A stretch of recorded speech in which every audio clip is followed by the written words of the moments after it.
नमस्कार, मैं हूं संजय शर्मा। आप देख रहे हैं 4PM न्यूज नेटवर्क। प्रधानमंत्री इतने डरे डरे, इतने दबे दबे पार्लियामेंट में नजर क्यों आ रहे हैं? कहां तो हुंकार भरते थे और कहां पर्चा देखकर बोल रहे हैं। दैनिक भास्कर के राजनीतिक संपादक केपी मलिक से इन तमाम मुद्दों पर मैंने बहुत अच्छी बातचीत की है। आपसे रिक्वेस्ट है, चैनल को सब्सक्राइब करें, ज्वाइन बटन दबाएं और फिर केपी मलिक जी को सुने। 4PM न्यूज नेटवर्क में बहुत बहुत स्वागत है केपी मलिक साहब, आपका हार्दिक अभिनंदन। आपका बहुत बहुत धन्यवाद संजय जी, आपका भी और 4PM के दर्शकों का भी। और उन दर्शकों का विशेष धन्यवाद है जो 4PM चैनल को ढूंढते ढूंढते 4PM उत्तर प्रदेश पे पहुंच चुके हैं। और हम आशा करते हैं कि बाकी दर्शक भी ढूंढते ढांढते उत्तर प्रदेश, गुजरात और मध्य प्रदेश, बाकी जगह ढूंढ ढांढते पहुंच ही जाएंगे।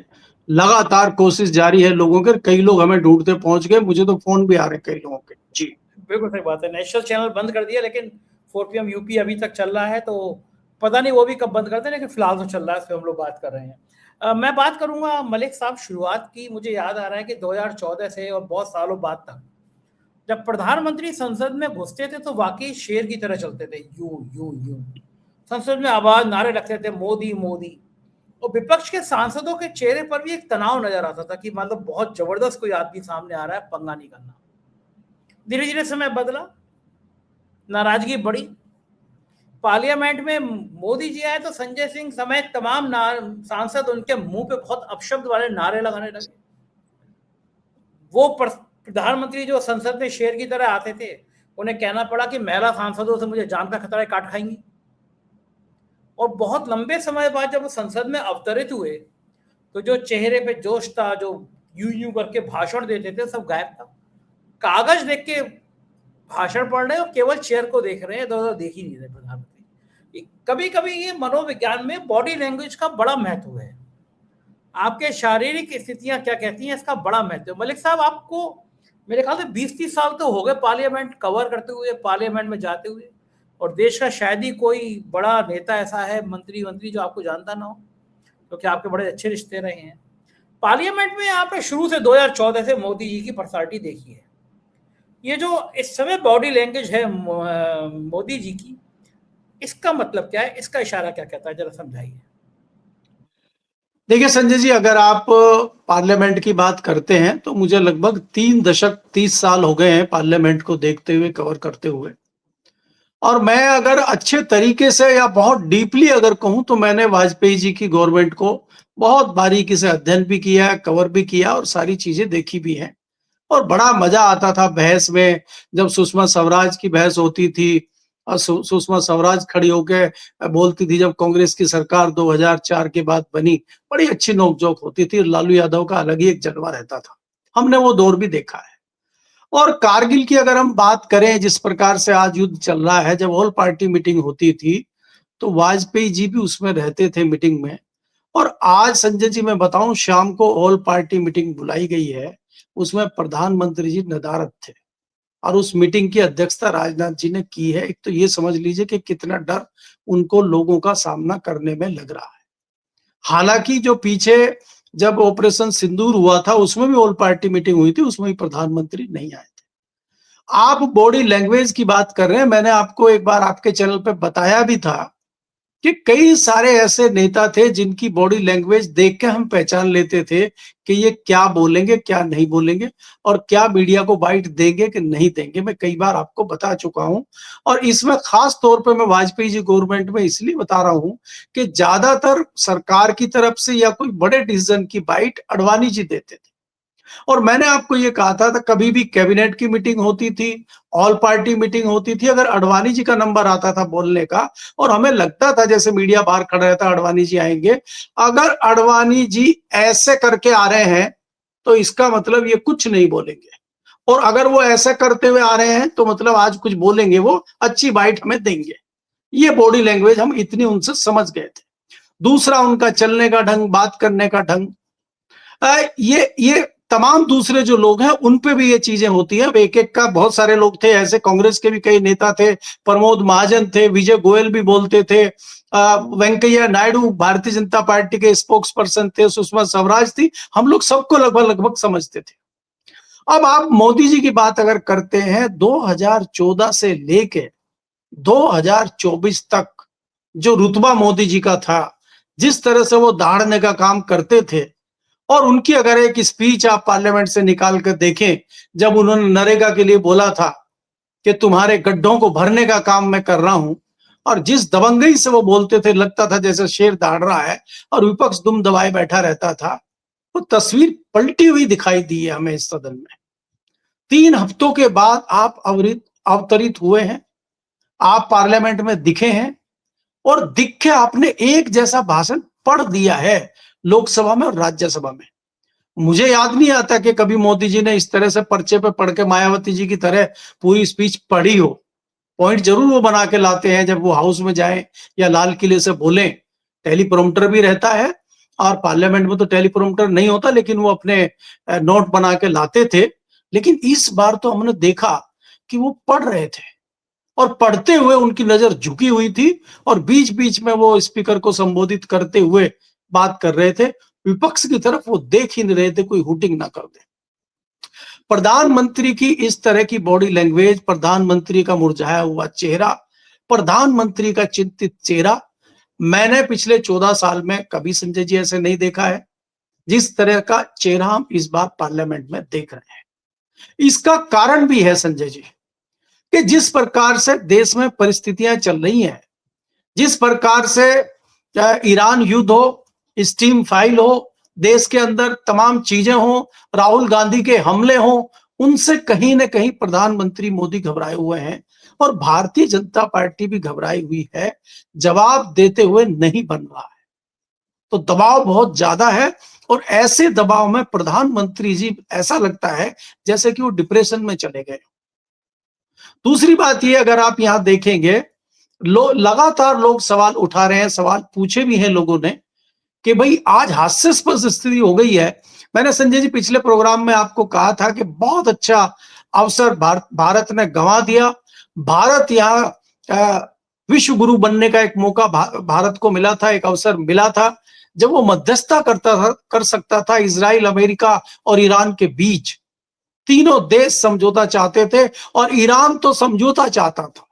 ईरान तो आज भी मजबूरी में लड़ाई लड़ रहा है, क्योंकि जब युद्ध शुरू किया था ट्रंप ने, उसके 2 दिन बाद मीटिंग होने वाली थी, बैठक होने वाली थी, जिसमें ईरान समझौते पे तैयार था, लेकिन ट्रंप ने पहले ही हमला कर दिया। आज भी ट्रंप का आप देख लो कि 5 दिन का खुद ही सीज फायर कर दिया। ईरान कह रहा हमसे कोई बात नहीं हुई, और ईरान दे धड़ाधड़ कर रहा है इस बीच। इजराइल कह रहा नहीं, कोई ऐसी बात नहीं है सीज फायर की। इधर ट्रंप जी कह रहे हैं सीज फायर है, और उधर अपने लोगों को भेजे जा रहे हैं, अपने हवाई जहाज भेजे जा रहे हैं, अपने जो जलपोत हैं उनको भेजे जा रहे हैं। तो ये 2 ट्रंप पैदा हो गए। और एक और नई खबर आज आई है संजय जी, कि वहां पे कुछ चुनाव चल रहे हैं, और खासकर जो ट्रंप का अपना क्षेत्र है उसमें चुनाव हुए हैं। विपक्षी दल ने इनको हरा दिया है वहां पे। इनकी परिस्थिति ये हो गई है, परिस्थिति ऐसी हो गई है कि जैसे बनारस के लोकसभा में किसी विधानसभा में इनका भारतीय जनता पार्टी का एमएलए हार जाए, या वडनगर में कोई, या गुजरात में अमित शाह जी की कॉन्स्टिट्युएंसी में गांधीनगर में कोई विधानसभा में एमएलए हार जाए, ये स्थिति हो गई है। तो आज अगर आप भारत में देखेंगे, इस तरह की स्थिति हो गई है कि लोकप्रियता बड़ी तेजी से गिर रही है। तो ट्रंप की हालत खराब है, और इसी साल के अंत में वहां पे मध्यावर्ती एक मिड टर्म पोल होता है, वहां पे चुनाव होता है, वो होना है। ट्रंप उससे भी डरे हुए हैं, उससे पहले जल्दी जल्दी युद्ध खत्म करना चाहते हैं। और यही स्थिति है कि साल के अंत में इजराइल में भी चुनाव होने वाले हैं, और ईरान अब पीछे हटने को राजी नहीं है।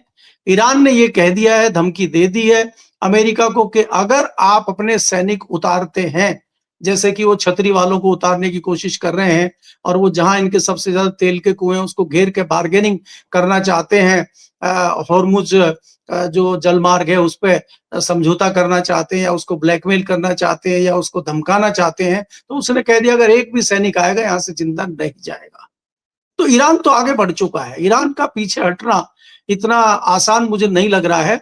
जो भारत में अगर आप मोदी जी की स्थिति देखते हैं, वही स्थिति विश्व में मैं ट्रंप की देख रहा हूं संजय जी।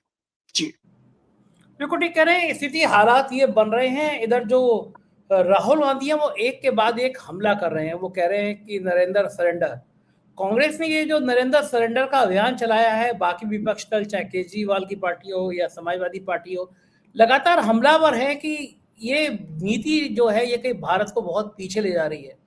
हम जो सरेंडर वाले भाव में आ गए हैं, हमारा मन मस्तिष्क अमेरिका के सामने गुलामी की मानसिकता को सहन करने लगा है, स्वीकार करने लगा है, ये भारत के स्वाभिमान के लिए बहुत खतरे की बात है। तो ये जो नरेंद्र सरेंडर का नारा है, जनता में क्या ये नारा जा रहा है? जनता मान रही है कि हाँ, हम कुछ ज़्यादा ही सरेंडर हो गए अमेरिका के सामने, हमें झुकने की जरूरत नहीं थी, रेंगने लगे हैं, हम झुकने के रेंगने लगे हैं, और ये कब तक चलेगा? नहीं संजय जी, इसमें कोई दो राय नहीं है कि जो मोदी जी का जो प्रशंसक थे उन प्रशंसकों की संख्या लगातार कम हो रही है और इनके जो चाहने वाले थे उसमें तेजी से गिरावट आ रही है, इसमें कोई दो राय नहीं है। क्योंकि अब लोगों को समझ में आने लगा है कि आप दो तरफा चीजें बोल रहे हैं। जैसे मैंने पहले भी कहा था, एक तरफ आप कह रहे हैं कि देश मजबूत हाथों में है और हिंदू खतरे में है। आज आप कह रहे हैं कि जो रशिया का और यूक्रेन का युद्ध चल रहा था वो मोदी जी ने रुकवा के महान कार्य किया था। और आज जब मध्यस्थता की बात आई है कि पाकिस्तान को अमेरिका मध्यस्थता के लिए आगे कर रहा है, देखिए उस पाकिस्तान को जो अलग थलग पड़ गया था, जिसको आतंकवादी देश बताते थे, आज वो ईरान की मध्यस्थता कर रहा है। तो हम खीज मिटाते हुए कहते हैं, जब पार्लियामेंट में किसी ने सवाल पूछा कि हम दूसरे देशों के बीच में दलाली क्यों करें, आज हम इन देशों के बीच में अगर मध्यस्थता करते हैं उसको हम दलाली बता रहे हैं। और जब यही चीज रूस और यूक्रेन के बीच में होती है तो हम उसको विश्व गुरु और महानता बताते हैं। तो हमारे दो चेहरे हैं, हमारे हर बात का मतलब दो मुंही बात हमारी होती है। ये हर स्टेज पे आके आपको मुंह की खानी पड़ रही है, हर जगह आपको चीजें करनी पड़ रही है। और ये जुमला तो सुपरहिट चल रहा हमारे वाला कि देश मजबूत हाथों में है और हिंदू खतरे में है। और इसके मायने तो आम जनता भी लगा रही है। भाई आप जुमलेबाजी कर रहे हैं, आप चीजें कह रहे हैं, हर चीज से मुकर रहे हैं। पार्लियामेंट में लगातार जो है विपक्ष घेर रहा है कृषि मंत्री को। वो कह रहा है कि किसानों का इतना नुकसान हो गया उत्तर भारत में, किसानों को एमएसपी नहीं मिल रही है। तो वो तो शिवराज जी खड़े होकर कुछ भी कह देते हैं, जब धरातल पे देखते हैं तो सब झूठ निकलता है। 25 बार मोदी जी का नाम लेते हैं, यशस्वी प्रधानमंत्री बताते हैं। वो कहते हैं कि 200 से अधिक बार किसानों का नाम लिया है मोदी जी ने लाल किले की प्राचीर से, और 6-7 बार जवाहरलाल नेहरू ने लिया था। तो ये जवाहरलाल नेहरू के पीछे पड़े हैं जो चले गए 40 साल पहले, जिनकी डेथ हो गई है, मर गए हैं, ये तुलना उनसे कर रहे हैं। अरे भाई किसान उनके मुझे नहीं लगता जवाहरलाल नेहरू के टाइम पे 750 किसानों की जो है मौत हुई होगी। किसान आत्महत्या कर रहे होंगे। आज जो किसान आत्महत्या कर रहे हैं उनके आंकड़े ही देने बंद कर दिए 2018 से इन्होंने। ना रहेगा बांस ना बजेगी बांसुरी। जब आंकड़े ही नहीं आएंगे तो किसान कहां से आत्महत्या करेंगे। संजय जी, 2 दिन पहले पंजाब जैसे विकसित जो विकास जिसको हम कहते हैं कि उन्नत राज्य है भारत का फसल उगाने में, गेहूं उगाने में, 2 किसानों ने, 2 सरदारों ने, दोनों भाइयों ने हाथ पकड़ के एक साथ ट्रेन के नीचे आके आत्महत्या की है किसानों ने, क्योंकि उनकी फसल नहीं बिक रही थी, उनका नुकसान हो गया था। वो खबरें छपी हैं अखबार में और ये कह रहे हैं कि किसान की आमदनी बढ़ गई है, किसान की दोगुनी आमदनी हो गई है और किसान बम बम है देश का। अरे जब आपने उसकी बात ही सुनना छोड़ दिया, उसकी कोई सुन ही नहीं रहा, पूछ ही नहीं रहा है, तो क्या करेंगे। सरसों लेके पिछले 15 दिन से 20 दिन से किसान बैठा हुआ है हरियाणा में अपनी सरसों की फसल बेचने के लिए, और सरकार ये कह रही है कि आपकी फसल 28 मार्च के बाद खरीदी जाएगी। वो कौन से पंडित जी हैं जिन्होंने शुभ मुहूर्त निकाला है कि 28 मार्च के बाद खरीदी जाएगी? क्या उनके पास ये खबर है कि बारिश चलेगी 28 मार्च तक और किसान की फसल बर्बाद हो जाएगी और वो औने पौने दामों में बेच के भागेगा? क्या उनको इस बात का एहसास है? इसलिए वो 28 तारीख निकाल रहे हैं। तो बहुत बड़ा षड्यंत्र यहाँ किसानों के लिए हो, चाहे जनता के लिए हो, चाहे बाकी लोगों के लिए हो, ये चल रहा है। तो इसलिए सरकार बम बम अपने आप को कर रही है, बाकी देश में क्या हो रहा है उसकी चिंता नहीं है। सवाल आपने ये पूछा था कि प्रधानमंत्री की लोकप्रियता में गिरावट आई है क्या? निश्चित तौर पे आई है संजय जी। देखो, ये कह रहे हो तरह तरह की बातें, तरह तरह की घटनाएं ऐसी सामने आती हैं जिस पर कई सवाल खड़े हो जाते हैं। महाराष्ट्र में पवार साहब कर्नाटक दौरा करना पड़ गया उनको, महाराष्ट्र से कर्नाटक तक का सफर तय करना पड़ गया, राहुल गांधी की कृपा हो गई। ऐसे खेलों से मैसेज किया जाता है, ऐसी चीजों से संदेशा किया जाता है।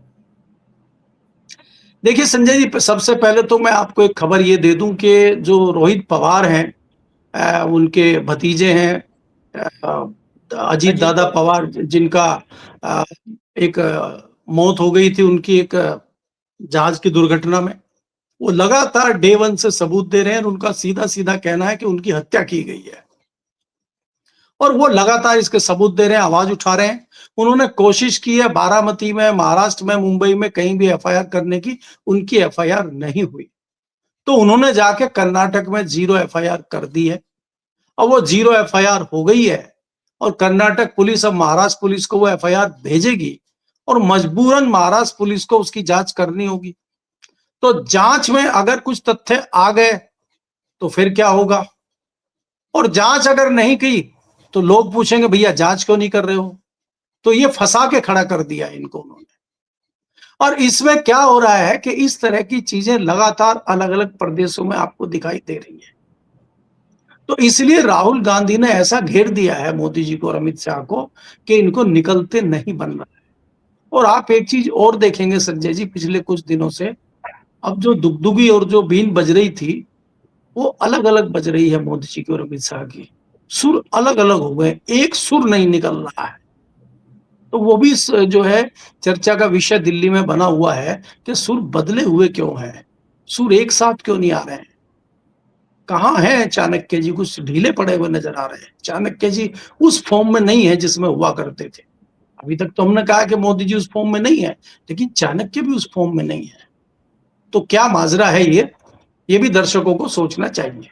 जी मलिक साहब, भ्रष्टाचार भी इस सरकार में बड़ा अहम हो गया है, चाहे यूपी के अफसर हों चाहे केंद्र के अफसर हों। भ्रष्टाचार की नई नई कहानियां सामने आती हैं और कुछ दिन बाद उनको क्लीन चिट मिल जाती है।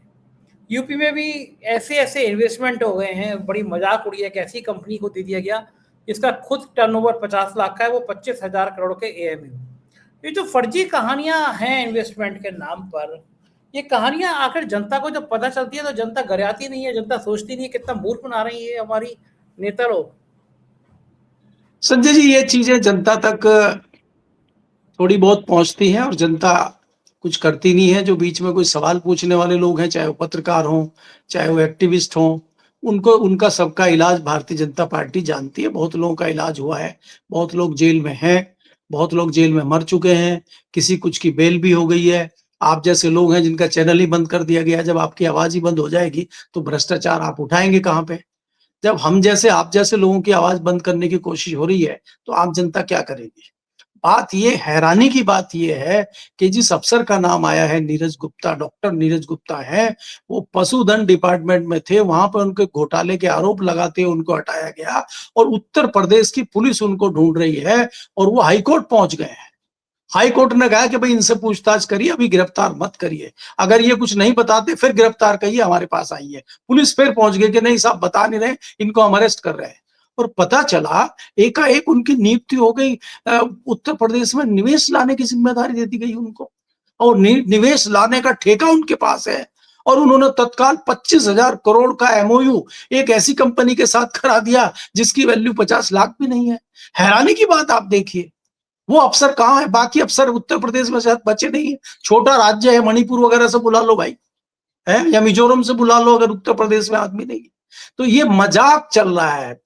भारतीय जनता पार्टी की सरकार चाहे किसी प्रदेश में हो चाहे देश में हो, मजाक सब जगह चल रहा है। भ्रष्टाचार एक जगह नहीं है संजय जी, भ्रष्टाचार बहुत जगह है। भ्रष्टाचार की कई सारी डिटेल, कई सारी कहानियां हमारे पास भी है, लेकिन कोई छापने को तैयार नहीं, दिखाने को तैयार नहीं है, कोई तथ्य देने को तैयार नहीं है, कोई आरटीआई का जवाब देने को तैयार नहीं है। अगर आप बिना उसके छापेंगे तो आप ही को नोटिस आ जाएगा, आप ही को जेल हो जाएगी। आपने देखा ना, एक पत्रकार है संकेत उपाध्याय, उनको नोटिस इस बात का आ गया है कि आपने इलेक्शन कमीशन का जो ट्वीट कर दिया था उसका आपने खबर दे दी थी। अरे भाई, इलेक्शन कमीशन के लेटर पे भारतीय जनता पार्टी की मोहर लगी हुई है और इलेक्शन कमीशन ये कह रहा है कि ये एरर हो गया, हमसे गलती हो गई है, और अगर कोई इस चीज को बाहर कर रहा है तो उसको नोटिस देकर उसको जेल में डालो। तो क्या मजाक देश में चल रहा है। इलेक्शन कमीशन इतना बड़ा चुनाव आयोग है, उसको ये भी नहीं पता है कि भाई इसका सीधा सीधा मतलब है कि अप्रूव होके आए भारतीय जनता पार्टी के हेडक्वार्टर से। और तब आप इसको जो है अप्रूव करके आगे फाइल चालू हो रही है और इसको बांट दो लोगों को। और एक बहुत छोटे लेवल को सेक्शन ऑफिसर लेवल के आदमी को सस्पेंड किया या उसको लाइन हाजिर किया है, क्या किया है, क्या बाकी की जिम्मेदारी नहीं है?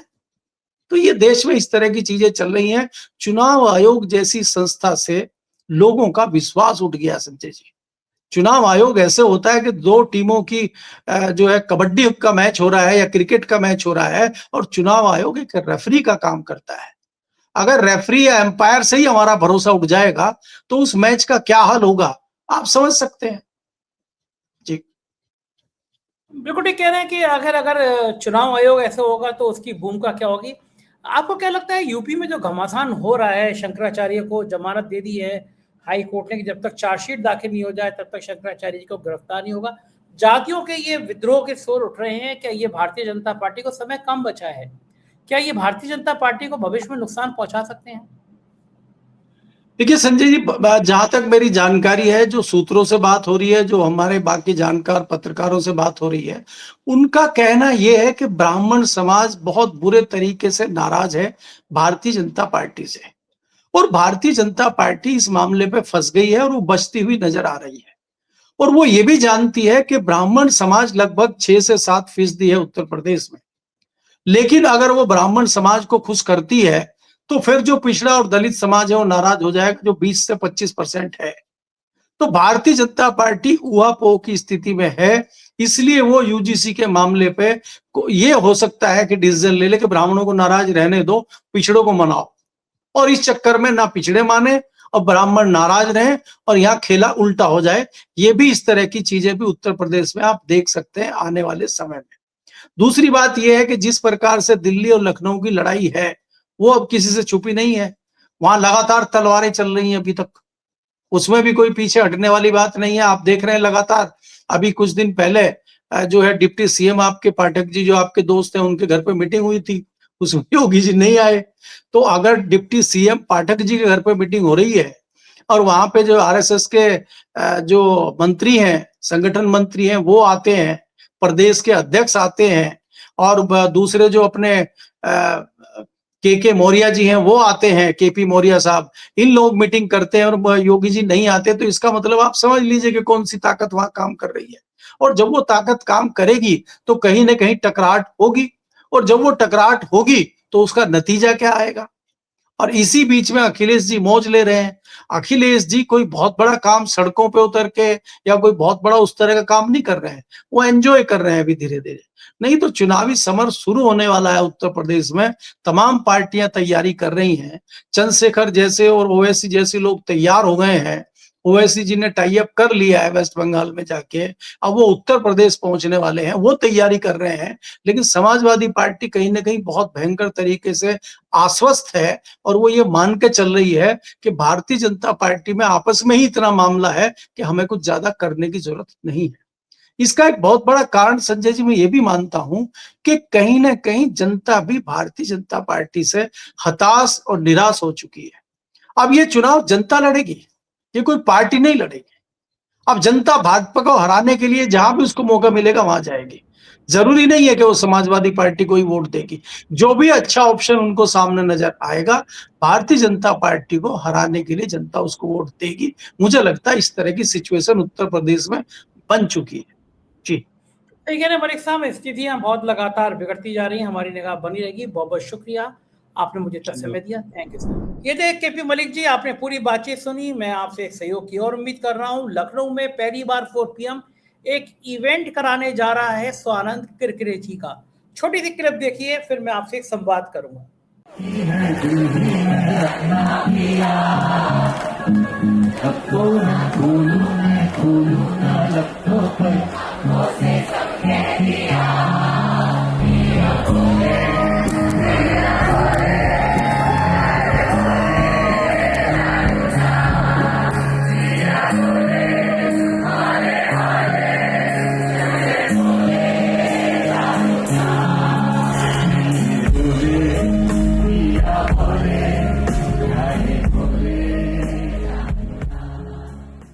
तो ये स्वानंद किरकिरे जी का शो है, 4 अप्रैल को है, लखनऊ के अंसल में दयाल लॉन में।